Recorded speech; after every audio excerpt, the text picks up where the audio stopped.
The direct market has been around for decades, and for just as long, people have been predicting its demise. But there's one fundamental part of the system that is broken, and that's what I want to talk about today. This is the Pipeline Comics Podcast.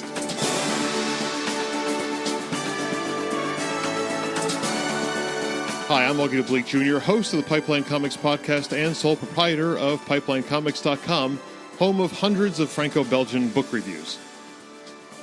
Today, we're stepping away from Europe and coming closer to home in North America with the direct market system. And I've written recently about the problems I think it has, the troubles it's going to be in.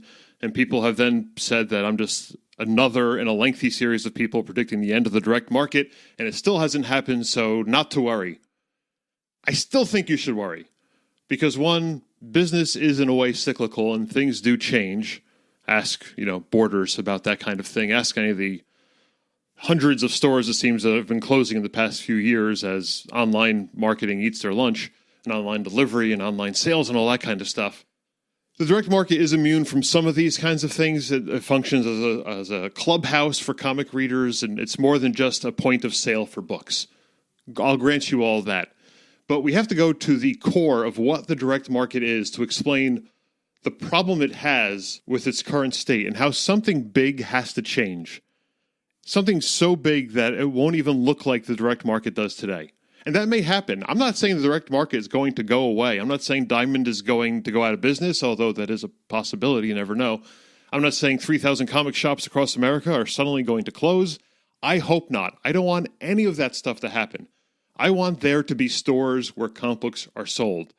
And right now, the one last place that happens, well, besides Scholastic Book Fairs in every school across America, the only place that happens for the regular Marvel DC kinds of books and for quote-unquote old school comics readers is the direct market. Those, however many it is, 2,000, 3,000 stores across the country, all mom and pop shops. I mean, there are some chains, but they're like 3 stores, and they're all owned by the same person. So I don't want that to die. I don't want to see anyone go out of business. I don't want to see comics destroyed. But I do worry sometimes that there are a number of factors that could lead to that happening. The biggest one I see is a fundamental flaw in the way the system is designed and runs to this day. And it goes back to the beginnings of the direct market and the reason why it exists.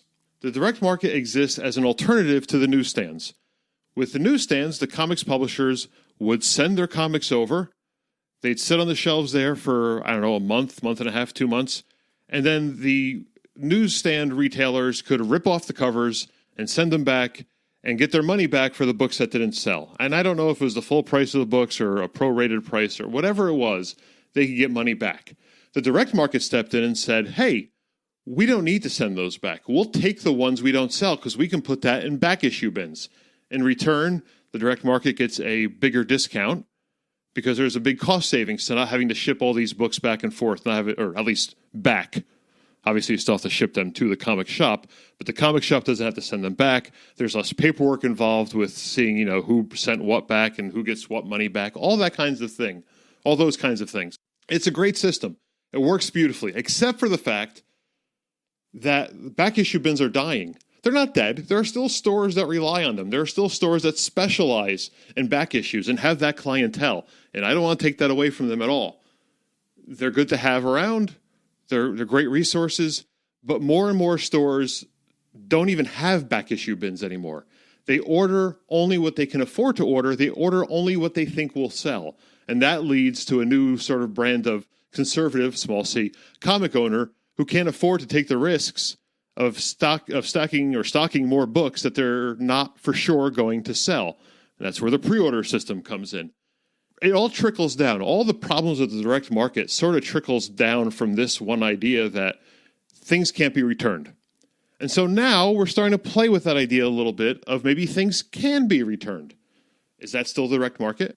Is that going to happen for all comics, or is that only going to continue happening for sort of new books or books the publisher thinks are going to be big hits? What about the rest of them? Does that mean the other 95% of comics aren't going to have that returnability and are going to continue to be short-ordered? And the thing is, even with these books that have guaranteed returnability, they're still going to multiple printings. I don't just mean 1 and 2 multiple reprintings, sometimes 3 and 4 and above. It's kind of crazy this system still works.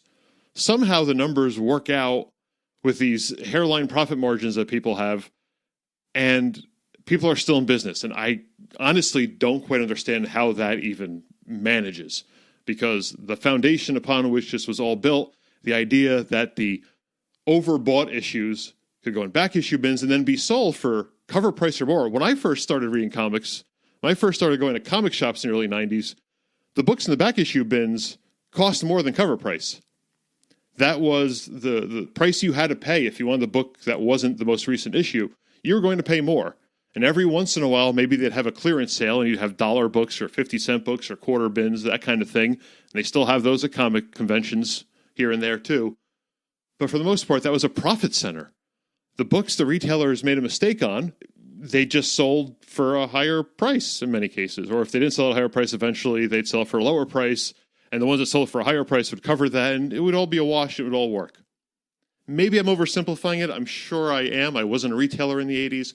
But just looking at the way the market has changed in the last 30 years, it's obvious that part of it is missing and it's not coming back. It's not coming back because back issues are less and less of an issue. And we do have a market which thrives on, the collected editions. Everything is going to be collected. So people don't necessarily want to buy this month's issue. They'd rather wait until the story is finished after 6 issues and buy a collected edition down the line, which is another problem. Again, all of this, all the problems, and there's systematic issues with the direct market, from the reader to the retailer to the distributor to the publisher to the creators. It's all of us. All of us are a part of this. There's fundamental flaws in the system on every conceivable level, and yet somehow, amazingly, it's still in business. I don't know how, but I'm glad it is because I do love comics.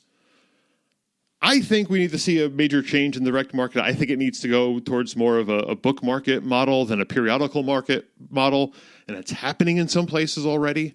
I mean, you see the next generation coming up on the Scholastic books, which are effectively the North American version of the Franco-Belgian albums in their own sort of way. And we'll get into that in another podcast, I'm sure, somewhere, but the direct market fundamentally is flawed, and it hasn't kept up with the times. It hasn't changed enough to keep up with the modern state of the economy or of the market, of just the way the people who buy the comics at the end of this chain want to live their lives. And yes, it also, of course, is under fire from just being the $5 you could spend on a comic book versus $5 you can spend on a month of Disney, or I guess Disney Plus is $6.99, but all the streaming services, the video games, et cetera, et cetera. We've been through that enough. We've heard that argument going back 20 years to video games and all the rest, and it's true. And direct market shops have turned into hobbyist shops, not comic book shops. That's the way it looks like to me they've survived. They have magic cards, they have board games, that kind of thing. They're not comic shops anymore. Again, a podcast for another time. But that, I think, is a fundamental flaw of the direct market. And that's why I think unless it is directly addressed in one way or another, it will lead to the end of the direct market as we know it. Either, I hope, some new sort of system will come into play, or some new distribution model will replace it, or something worse will happen. And again, I hope it doesn't. It's not going to happen tomorrow. It's not going to happen 6 months from now, unless there's some catastrophic thing going on like AT&T canceling DC altogether. Anything crazy like that, I don't think is going to happen, but in the long run, it will. 5 years, 15 years from now, I don't know.